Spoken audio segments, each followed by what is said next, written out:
Greetings and salutations, everybody. My name is DuckHeadX1 here, and I hope you've all had a Merry Christmas. To round off the New Year's, we're going to be taking a look at some of the rebuilds that y'all probably didn't really get much of a good chance to look at yet. And if you have, you didn't get much clarification on what was wrong or what needed to be added, I guess. So, we're going to take a quick look at that in a pretty mega format. We've got roughly 8 or 9 engines here to take a look at. Have all been rebuilt in some way, shape, or form, so let's get the obvious out of the way first. Rex, as you saw last time, was very light green and not exactly, well, as realistic. Short frames, a lot more jagged. But here, he's been smoothed out and now has a closer resemblance to a member of a P2 class. That being P2 number 2002. Or 2002, however you wish to call it, Earl Marshall. And personally, I just can't get enough of the double smoke deflector look or the partial streamlining with smoke deflector-esque status that engine had for a brief while before being turned into an A4. Not actually, but given a A4 streamlined style front. So, yeah, this is a look at what that would have looked like. And he's traded in the light green for a much more darker and grimy green. So, I call it a win. And you already seen his personality if you've been reading the latest chapter. So, yeah, he's changed for the better. Next, we've got Peter, who, as I said last time, would be getting a rebuild sometime soon. And here it is. I've kept the original tender as that was perfectly fine. It was just the engine that I had issues with. So, I took whatever I could off of him, including his face, made a new set of frames, and plint all my newest strategies into one. From the standard cab to the new bell pair cutout that I have. And he's generally much better looking. It's closer in size to Henry while not being too short. And definitely smoothed out some of the sides. Managed to keep the original face and got the taper effect in. So I'd call it a win. So that is Peter. Then we've already seen Ferdinand, but yeah. He was rebuilt from a much more dinky 7F into a much more long 7F. So, like I said, not much to warrant a new complete rebuild, but it'll do. Now for Rebecca. Not much changed, as again, she was perfectly fine. The only thing I did was extend her tender side sheets upwards in the style of some of the older Boyd tenders, as some of the class did at least bear much higher sided tenders. Don't know how many rebuilds did, but I know that there was at least something akin to that. Next up, we've got Nia. As I said, she was a Caledonian 944, so I rebuilt her into a much more 944-esque look. From what I assume to be the brake reservoir down there, straight towards the compressors, or what I assume to be the Westinghouse air pumps, since these things work passenger services.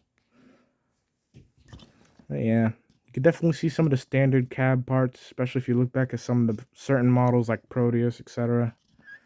They share cab design, which was kind of akin to what many people did, like Stanier or Thompson, in terms of standardization.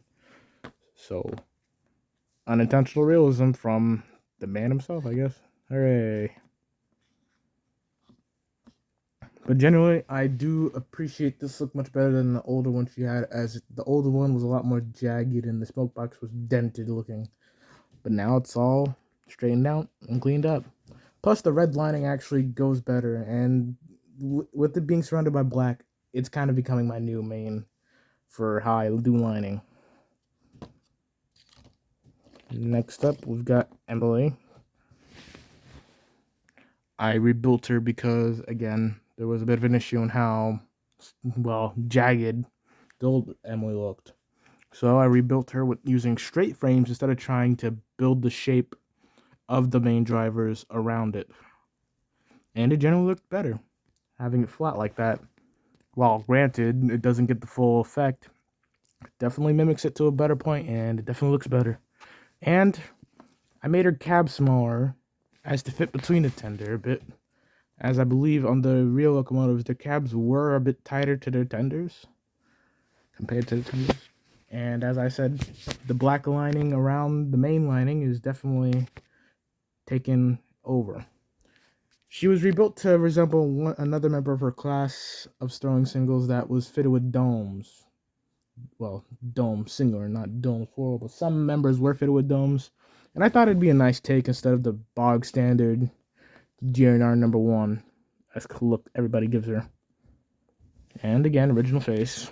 And the firebox extending like that is because I kind of cut her boiler down too short. But it still pulls it off, and it generally doesn't look that bad. Besides, given her origins, as I wrote, it's not too hard to see why it's like that. Next up, Gordon. Not much has changed aside from new smoke deflectors made out of paper, which will probably be the main for smoke deflectors going forward.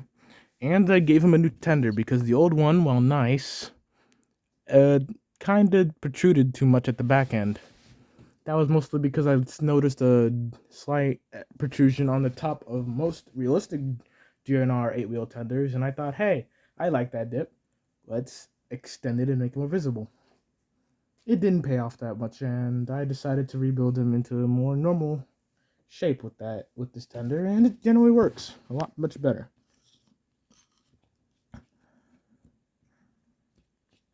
And it's also got the black lining while he doesn't. It's not that bad. Then we've got Mike, who I've rebuilt from his original P1 guys into much better, cleaner looking P1 guys. The red doesn't look as bad because the red I had used in the past was tested from another marker and it didn't pop that well. So now it pops more as it's a base Sharpie marker. It's got a new face. And in general, his boiler is the same length as Gordon's, so keeping with that A3 tradition or interchangeability between the two classes, as we learned if you look up their demises, I'd say it's a win. Especially the tender, as the last one was a lot more janky and lopsided, and this one looks a lot less lopsided. And then lastly, Bert, who, as we've seen, is a Elnyar Gresley 02 stroke 1. The original Bert you would have seen would have looked like an Elnyar 02 stroke 3 with side cab windows and a much more Robinson-inspired tender. Wasn't fond of that, and he would have looked a lot more dinky, so I rebuilt him, and I do not regret it. And something I forgot to note for Emily and Bert is that their liveries from the cab sides carry over to the cab roof, as on some Great Northern Railway locomotives, they had their liveries go up and over on the cab, as was seen on, I believe, the Gresley K3 and many other engines. So yeah, that's a recap on all the rebuilds I've done, as I've piled them all up over there. And in general, I'd say it was worth it.